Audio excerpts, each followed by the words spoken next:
Hello students, welcome to my class. आप सभी का स्वागत है बच्चों मेरे इस सेशन में।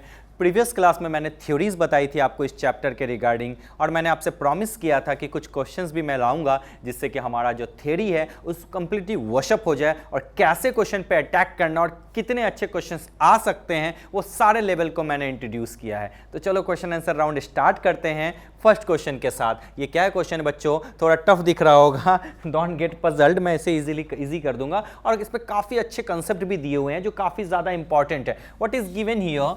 For 1 mole of a van der Waals gas when B is equal to 0 and T is equal to 300 Kelvin, ये the PV and 1 by V plot is given, यानी ये जो ग्राफ है आपका वो ग्राफ है PV और 1 by V का ग्राफ है। क्या कोई प्रॉब्लम वाली बात है? नहीं। कहता है कि बोलो van der Waals constant A की वैल्यू क्या होगी इस ग्राफ को देख के। कुछ हवा लगी? देखो बहुत इजीली बनेगा, कोई प्रॉब्लम वाली बात नहीं है। कहा है भैया B 0 है, तो एकदम एक एक स्टेप से आगे बढ़ते चले जाओ। आपको पता है van der Waals इक्वेशन क्या होता है? P plus A upon V square into V minus B is equal to RT। ये क्या गिवन है? 0 गिवन है। बहुत अच्छा, तो चलो मैं ले लिया P plus A upon V square into V is equal to RT। क्या कोई प्रॉब्लम वाली बात है? मल्टीप्लाई किया V से सबको, that is PV is equal to AV upon PV plus AV upon V square is equal to RT। क्या कोई प्रॉब्लम है? नहीं। ये और ये कैंसिल है बच्चों, अपन क्या लिख सकते हैं? PV plus AYV is equal to RT। Complete. यहाँ तक तो कोई प्रॉब्लम वाली बात नहीं है। अब थोड़ा सा मैं इस तरफ आ जाता हूँ। मैं इस इक्वेशन को यहाँ PV रख दिया और इधर ले गया, तो मेरा आ गया PV is equal to minus A by V plus RT। अच्छा, थोड़ा मैथमेटिक्स के आप स्टूडेंट हो तो ये ग्राफ आपको समझ में आ रहा है बच्चों? ये PV कहाँ है? Y एक्सिस पे है, यानी Y है। और अगर मैं इसको A बाई V को ऐसे लिखूँ minus A into 1 by V plus RT, तो ये जो 1 बाई V है ये क्या है आपका? x एक्सिस पे है, देखो ना बच्चों 1 बाई V। और ये RT क्या है? C। और ये A क्या हो जाएगा? M, यानी y इज इक्वल टू क्या है? mx प्लस C का ग्राफ है। यहाँ पे M क्या है? A के आगे माइनस है, यानी जो स्लोप है वो नेगेटिव है, यानी M क्या है? Minus A। अगर स्लोप नेगेटिव होता है तो लाइन क्या होती है? नीचे। ये खुद चीख चीख के कह रहा है कि लाइन नीचे, यानी स्लोप क्या है? नेगेटिव, यानी M हमें मिल गया माइनस A। यानी अगर हम स्लोप ढूंढ ले तो A की वैल्यू आ जाएगी। मैं थोड़ा इधर आ रहा हूँ, देखो क्वेश्चन को किस तरह से मैंने ईजी कर दिया। कोई प्रॉब्लम नहीं है। याद करो मैथमेटिक्स में कोऑर्डिनेट ज्योमेट्री में पढ़ा था, m is equal to y2 minus y1 upon x2 minus x1। क्या कोई प्रॉब्लम वाली बात है? चलो y2 क्या है आपका? ये देखो, ये y एक्सिस है, ये देखो। चलो y1 कितना? y2 21.6 और y1 कितना है? 20.1 और x1 2 और x2 क्या है? 3। तो अपन क्या लिखेंगे? जल्दी से जल्दी बता दो। चलो लिखते हैं 21.6 माइनस 20.1 डिवाइडेड बाय x2 कितना है? 3 माइनस 2, यानी m is equal to 1.5 upon 1। क्या कोई प्रॉब्लम है? ये स्लोप है माइनस A के बराबर, तो आगे लगा दो minus 1। Minus m is equal to minus A है, m के जगह माइनस 1.5 इक्वल टू माइनस 1, यानी a इज इक्वल टू 1.5। सीधा मॉडुलस निकाल दिया। तो यहाँ माइनस ना पुट करो तो सेंस से आप समझ जाओ कि a की वैल्यू क्या हो जाएगी? 1.5, क्योंकि जो माइनस का साइन है, जो minus A m is equal to minus क्या बताता है? स्लोप नीचे है। कैलकुलेशन में उससे कोई फर्क नहीं पड़ेगा, चाहे यहाँ लगाओ चाहे यहाँ डायरेक्टली लिख दो, कोई प्रॉब्लम वाली बात नहीं है। सीधा हम लिख सकते हैं उठा के कि A का मैग्नीट्यूड जो होगा वो क्या हो जाएगा? 1 हो जाएगा। ये मैथमेटिक्स नहीं है, इसलिए माइनस प्लस की पूरी बात हम नहीं कर रहे हैं, इसलिए ऐसा मत समझना अरे सर ऐसा फॉर्मूला होता है, ऐसा हमें तो सीधा चीज़ें समझनी है कि कहाँ से स्लोप निकालना है। प्लस माइनस नेगेटिव यहाँ क्या बता रहा है कि स्लोप नीचे है, तो आंसर आ जाएगा सी। तो क्वेश्चन नंबर 1 का ऑप्शन जो हो जाएगा वो सी हो जाएगा। क्या कोई प्रॉब्लम वाली बात नहीं? अगर प्रॉब्लम वाली बात है तो आप मुझसे डायरेक्ट डिस्कस कर सकते हो।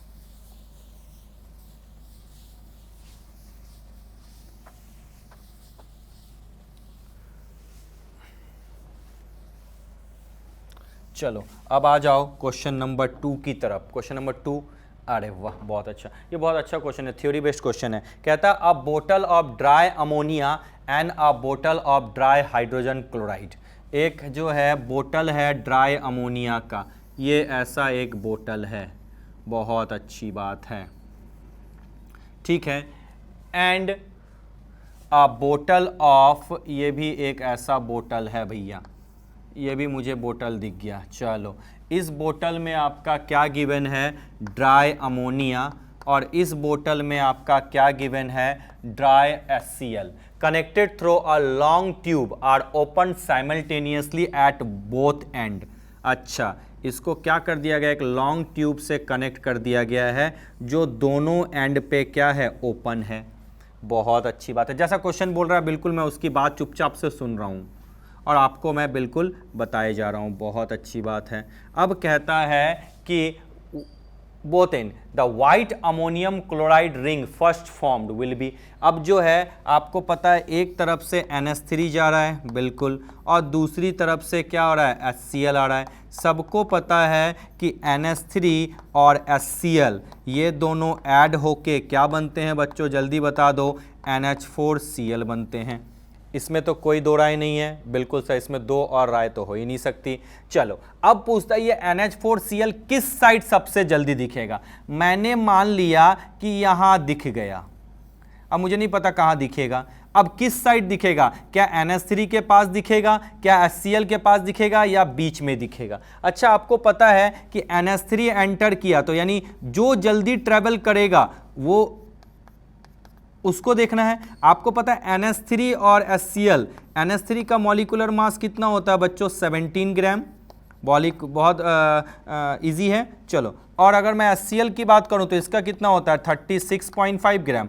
आपको पता है स्पीड, यानी जो रूट मीन स्क्वायर स्पीड है, एवरेज स्पीड है, सब क्या होते हैं, इनवर्सली प्रोपोर्शनल टू क्या होते हैं, मॉलिक्यूलर मास। किसका मॉलिक्यूलर मास ज्यादा है, HCl का, तो इसका ट्रेवलिंग कम होगा इन कंपेरिजन टू यानी NH3 जल्दी मूव करेगा, यानी ये जल्दी से सेम टाइम में ज्यादा डिस्टेंस कवर करेगा, तो जो ज्यादा डिस्टेंस कवर करेगा HCl के घर के पास आ जाएगा और वहीं NH4Cl बना देगा। क्या कोई प्रॉब्लम वाली बात है, यानी ट्रैवलिंग किसकी ज्यादा, स्पीड किसकी ज्यादा, NH3 की, इसलिए ये ज्यादा ट्रैवल करके HCl के एंड की तरफ आ जाएगा और इस जगह पे आपका क्या बन जाएगा, NH4Cl। तो कहां NH4Cl तुमको जल्दी दिखेगा, HCl के पास में। कब, जहां दूर दिखेगा, NH3 से दूर दिखेगा, यानी क्या दिखोगे, नियर द हाइड्रोजन क्लोराइड बोतल, B is the correct option. अच्छा अगर दोनों का मॉलिक्यूलर मास सेम होता, ये भी 17 और ये भी 17 होता, तो बीच में बनता, और अगर HCl का कम होता और NH3 का ज्यादा होता तो NH3 के पास देखते। याद करो ये कंसेप्ट मैंने न्यूमेरिकल क्लास रूम जो क्लास चल रही थी आपके थ्योरी लेक्चर, उसमें भी कराए थे। क्या कोई प्रॉब्लम वाली बात है, नहीं। चलो जल्दी रब कर देता हूं और आगे बढ़ चलते हैं हम लोग नेक्स्ट क्वेश्चन की तरफ। चलो बच्चों क्वेश्चन नंबर 3 की तरफ आ जाऊं। क्वेश्चन नंबर 3 क्या है, equal weight of methane and hydrogen are mixed in a empty container. दोनों का वेट इक्वल है, यानी अगर मैं मीथेन की बात करूं और हाइड्रोजन की बात करूं, इन दोनों का वेट मैंने मान लिया x है। बहुत अच्छा। The fraction of the total pressure exerted by hydrogen, यानी हाइड्रोजन कितना प्रेशर एक्सर्ट किया। याद करो मैंने बताया था Dalton's law of partial pressure.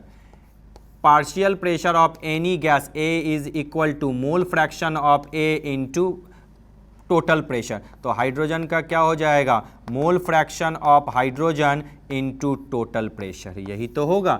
यानी जो सबसे प्राइम टारगेट है वो मोल फ्रैक्शन ढूंढना। अच्छा मोल फ्रैक्शन का फॉर्मूला क्या हो जाता है, number of moles of hydrogen upon total number of moles, यानी हाइड्रोजन के साथ साथ कौन है आपका CH4 भी तो है, यही तो होता है। Number of moles equal to क्या होता है, given mass upon molecular mass. Hydrogen का कितना होता है 2, इधर भी क्या लिखोगे, given mass upon 2 plus x upon 16, यही तो होगा, बिल्कुल। चलो XH2 is equal to x by 2 divided by x, 16 का एलसीएम क्या हो जाएगा जल्दी बताओ, 2 और 16 का एलसीएम 16 हो जाएगा, that is 8x plus x। ठीक है। अब क्या हो जाएगा, देखो लिख सकते हैं x/2 divided by 9x/16। Am I right? Yes sir. 2 8 जा 16, x और x cancel, that is 8/9। Mole fraction कितना आ गया, 8/9। यहाँ पुट कर दो, partial pressure of H2 is equal to 8/9 into total pressure. This is the case. अब आपको पूछता है the fraction of the total pressure, तो क्या लिखोगे, partial pressure of H2 upon total pressure. ये तो फ्रैक्शन हुआ, यानी 8/9 into P divided by P। ये P और ये P कैंसिल, तो PH2 इज इक्वल टू, जो फ्रैक्शन हो गया ये वाला, ये जो फ्रैक्शन हो गया ये किसके इक्वल आ गया, 8/9 के इक्वल आ गया।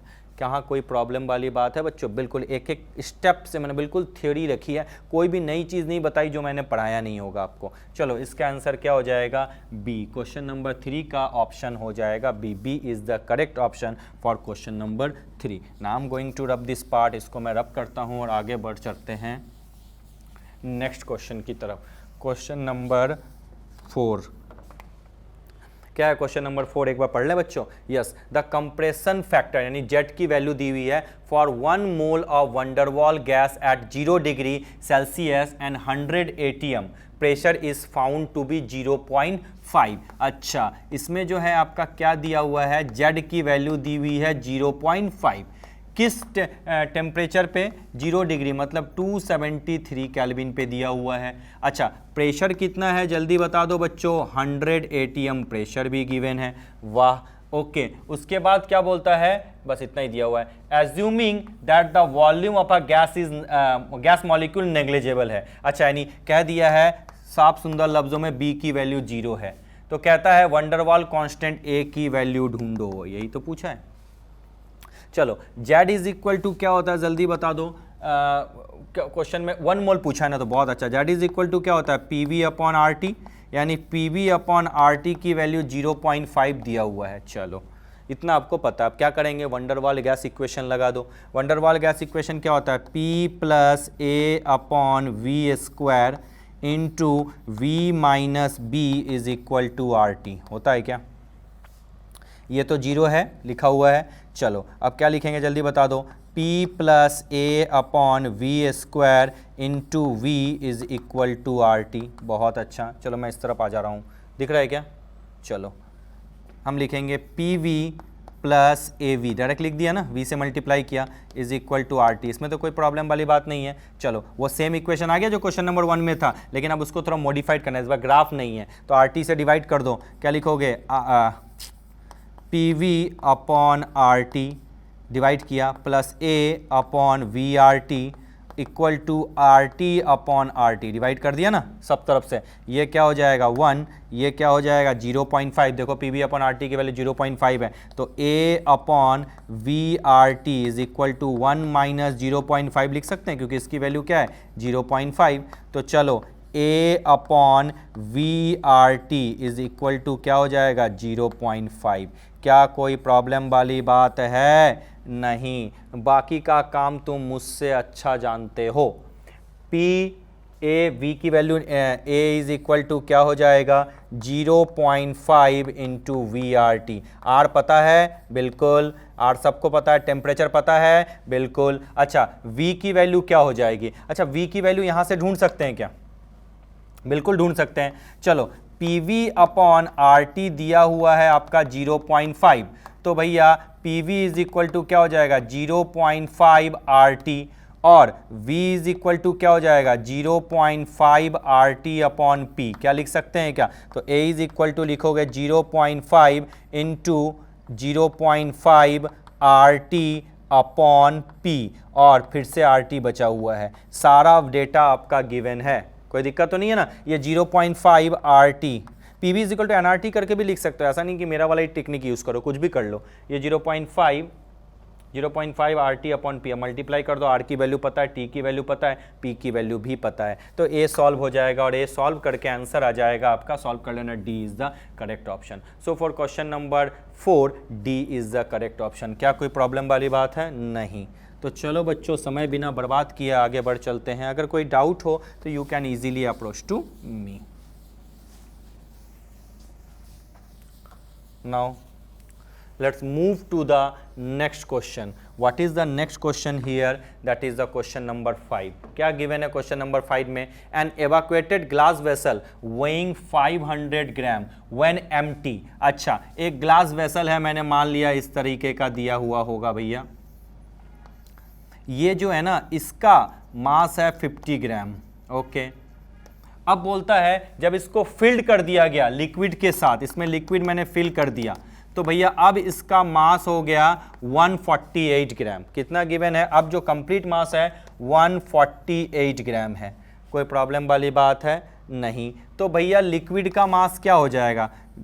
ये जो जग है, ये मग है, जग जो भी बोलो, वेसल है, इसका मास 50 है और इसके अंदर लिक्विड डाल दो तो तब मास हो जाएगा 140, यानी मास ऑफ लिक्विड क्या हो जाएगा? 148 माइनस 50 यानी 98 ग्राम। खत्म, मास ऑफ लिक्विड मिल चुका। क्वेश्चन में और क्या बोला है? अच्छा, डेंसिटी भी लिक्विड का दिया हुआ है 0.98 ग्राम पर ml। अच्छा, डेंसिटी दिया हुआ है 0.98 ग्राम पर ml। बहुत अच्छी बात है। अब आपको पता है डेंसिटी इज इक्वल टू क्या होता है? Mass upon volume. अच्छा, वॉल्यूम इज इक्वल टू क्या होगा? Mass upon density. मास कितना है? 98 और ये कितना है? 0.98 मल्टीप्लाई बाय 100 कर दें, ये पॉइंट उड़ा दूं? बिल्कुल। तो आपका वैल्यू कितना आ जाएगा? V 100 ml आ गया। वाजिबा, यही V तो पूरा वॉल्यूम ऑफ द कंटेनर हो गया। बिल्कुल। अब कहता है कि अब जो है 50.5 ग्राम होगा अगर इसको मैं किसी आइडल गैस से फिल करूं। कितने पे? 760 mmHg और एट 300 केल्विन पे। चलो, डिटरमाइन द मॉलिक्यूलर मास। अब बताओ कि उस गैस का मॉलिक्यूलर मास क्या है। चलो, अब इतना तो वॉल्यूम तो हमें मिल गया 100 ml।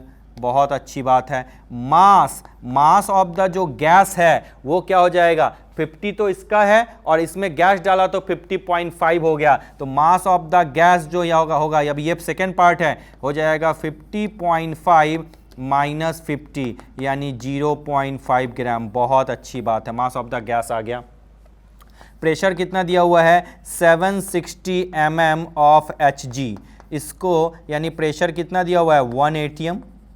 चलो, बहुत अच्छी बात है। टेम्परेचर कितना दिया हुआ है दादा?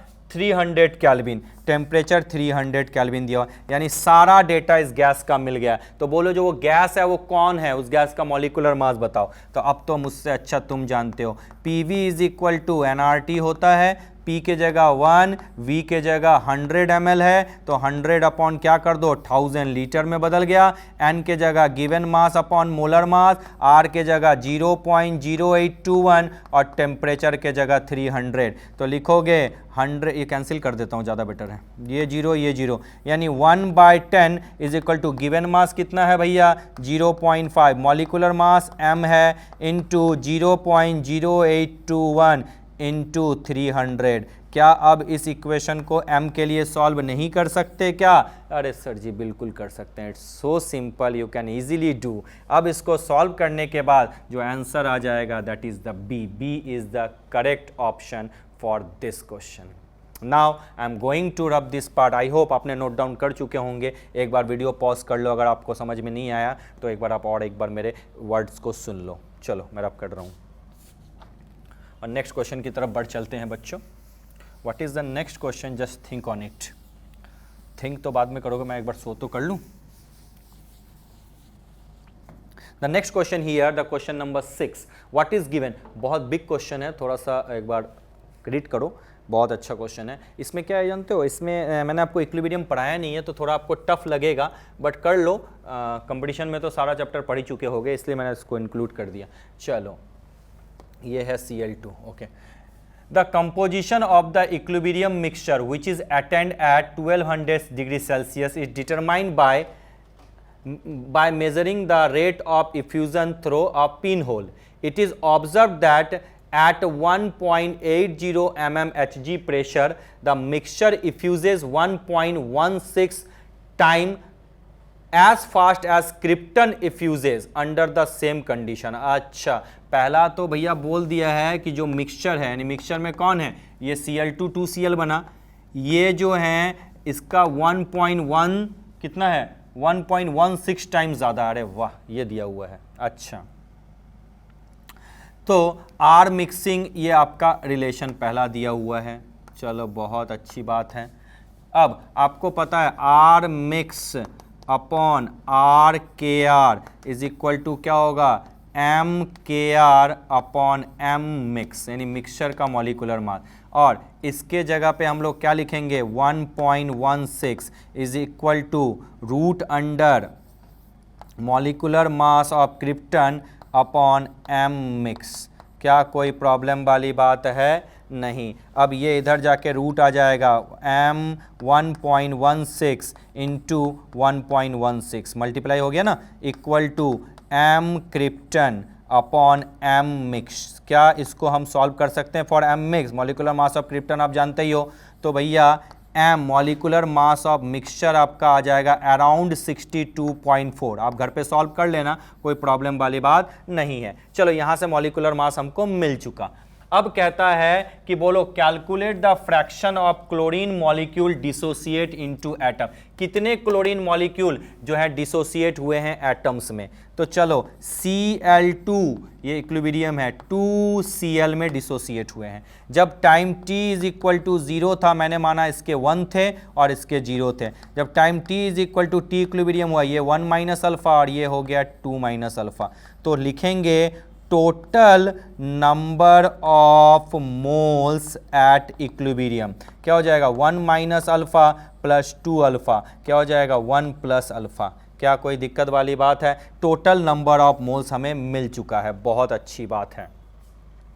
अब थोड़ा यहाँ पे वर्कआउट कर लें, इस जगह पे समझो। आपको पता है number of moles equal to क्या होता है, given mass upon molar mass होता है क्या? बिल्कुल। अब आपको पता है molar mass is equal to क्या होगा, number of moles into given mass. Question में आया है कि जो मिक्सचर है इसका मोलर मास है 62.4, नंबर ऑफ मोल्स इक्विलिब्रियम कितना आया है, 1 प्लस अल्फा। बहुत अच्छी बात है। और गिवन मास 2Cl, Cl2 है, कितना होता है 35.5 इंटू 2 यानी 71 है।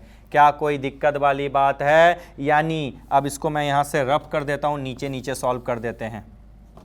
चलो अब लिख सकते हैं 62.4 अपॉन 71। क्या प्रॉब्लम वाली बात है? नहीं। इक्वल टू 1 प्लस अल्फा, और 62.4 71 minus 1 is equal to alpha. इसको सॉल्व करोगे तो ऑलमोस्ट वैल्यू आ जाएगी 62.4 एक minute,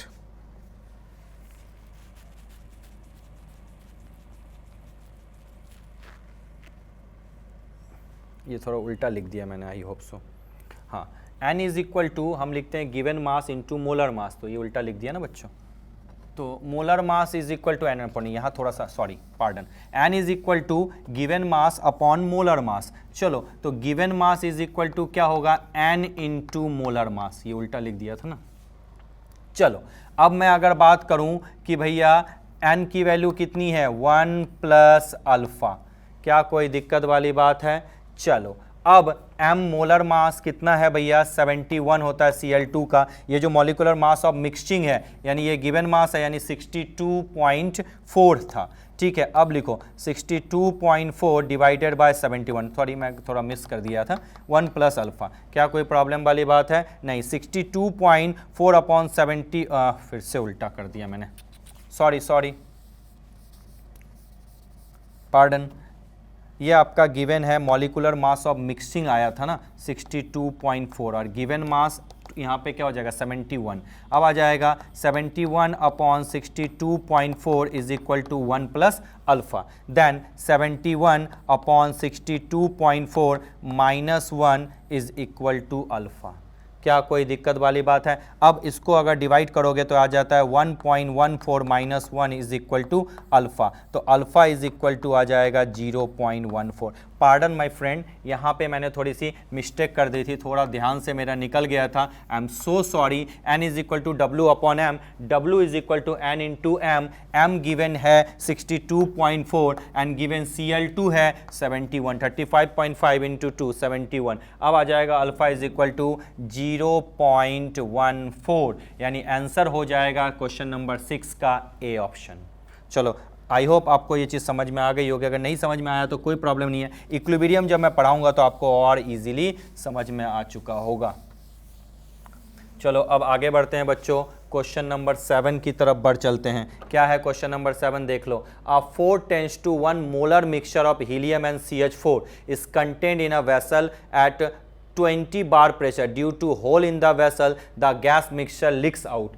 What is the composition of the mixture effusing out initially? Composition क्या होगा मिक्सचर का? चलो सिंपल सी बात है, हम लिखेंगे RHE अपॉन RCH4। क्या रेशियो है? 4:1 root under MCH4 upon MHE direct.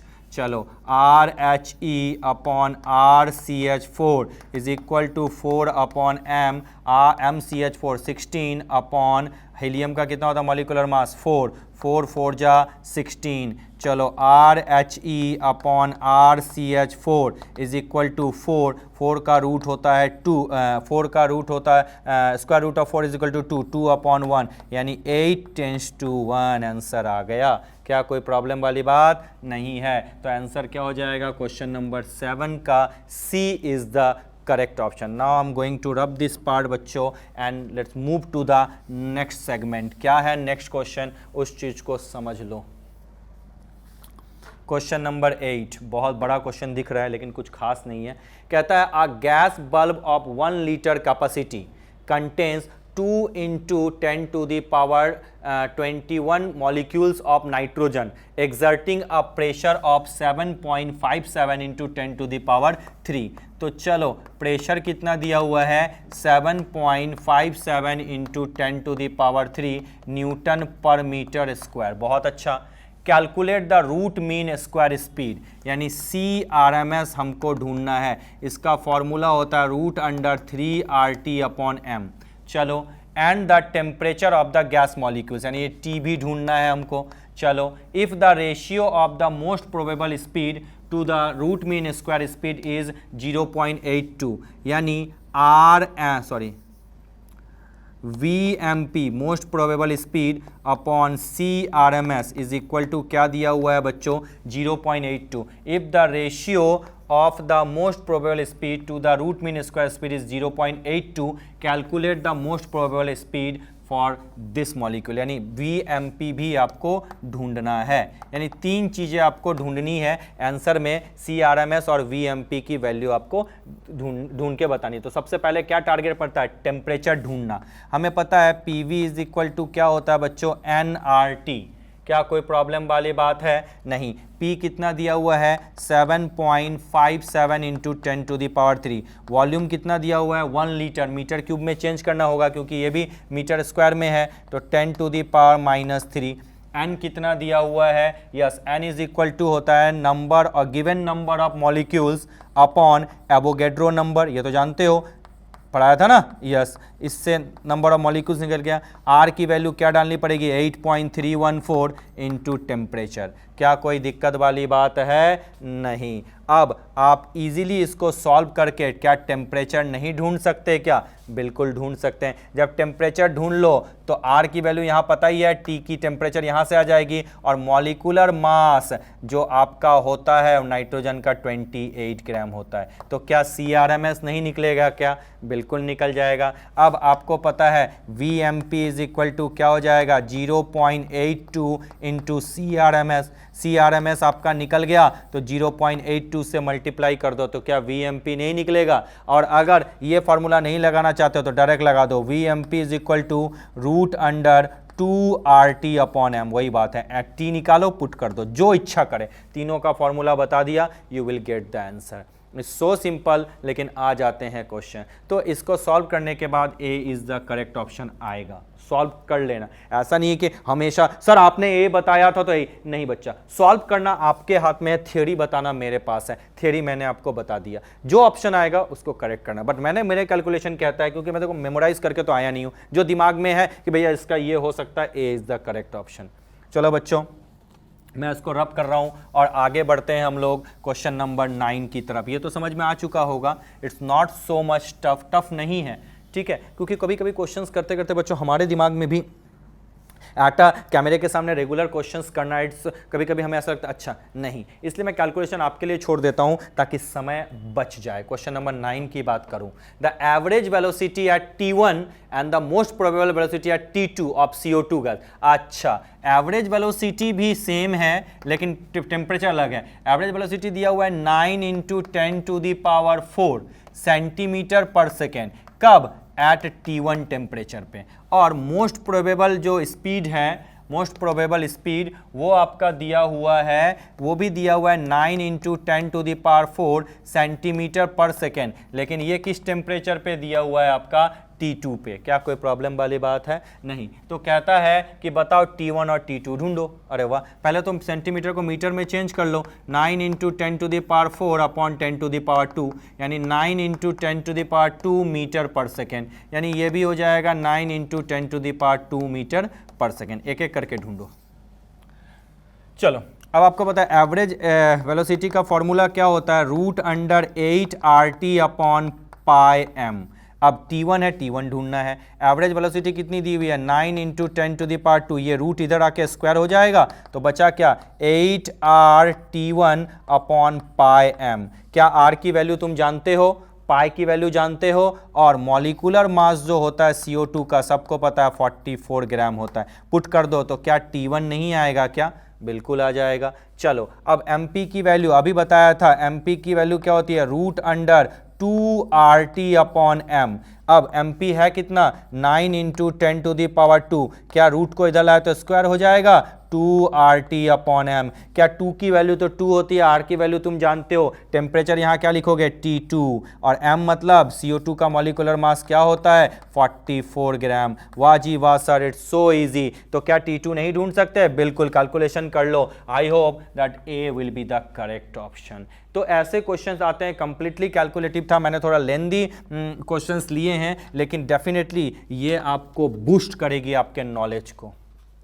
चलो, I am not going to rub this part. अब मैं इसको रब करता हूं बच्चों, और आगे बढ़ चलते हैं नेक्स्ट क्वेश्चन की तरफ, जो क्वेश्चन नंबर 10 है। क्वेश्चन नंबर 10 देखो, oxygen is present in 1 litre flask at a pressure of 7.6 × 10⁻⁻10 mmHg। Calculate the number of oxygen molecules at 0 degree Celsius. अच्छा, तो कहता है oxygen, number of molecules of oxygen ढूंढना है। चलो, P कितना गिवन है? 7.6 × 10⁻⁻10 mmHg है। अच्छा, इसको ATM में चेंज करने के लिए क्या करेंगे? 7.6 × 10⁻10 अपॉन 760 अगर कर दे तो ये ATM में तो हो गया।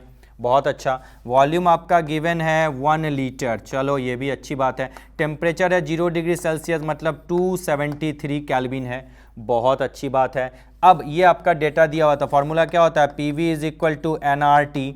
P के जगह पुट कर सकते हो, V के जगह भी पुट कर सकते हो।